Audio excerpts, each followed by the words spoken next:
Saudi multiple visa হচ্ছে, সেটা অনেকে হয়তো বা জানেন না, আমি আপনাদেরকে জানিয়ে দিচ্ছি।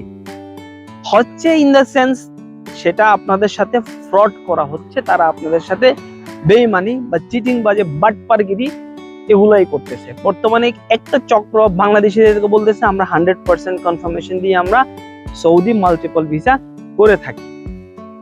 তারা ঠিকই করবে, মাল্টিপল ভিসা আপনাকে তারা ঠিকই দিবে, কিন্তু তারা এডিট করে সেখানে কি ইন্ডিয়া জায়গায় বা পাকিস্তানের জায়গায় তারা বাংলাদেশটা বসিয়ে দেবে।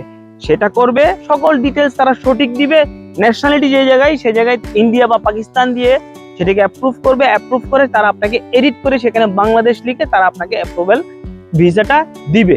তার মানে হচ্ছে যে এটা ফ্রড। তো আপনারা যারা যারা মাল্টিপল ভিসা করতেছেন তারা কিন্তু চোখ কান খোলা রেখে ভিসা করবেন, কারণ আমার হাতে এমন মানুষ এসেছে তারা কিনা সৌদি বর্ডার থেকে রিটার্ন হয়েছে, তারা বাসে করে গেছিল, ওখান থেকে রিটার্ন হয়েছে। কারণ কি, তারা সেখানে বলেছে কি আপনার ন্যাশনালিটি বাংলাদেশ, কিন্তু এখানে ইন্ডিয়া দেওয়া আছে।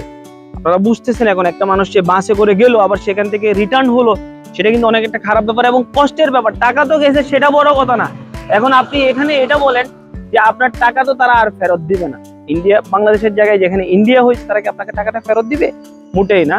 এগুলো আপনারা খেয়াল রাখবেন, আর ভুল করবেন না, ঠকবেন না। আপনারা আপনাদের টাকা আপনারা খোয়াবেন না, কষ্ট করে টাকাগুলো আপনারা ইনকাম করেন, যেখানে সেখানে ফেলে দিবেন না।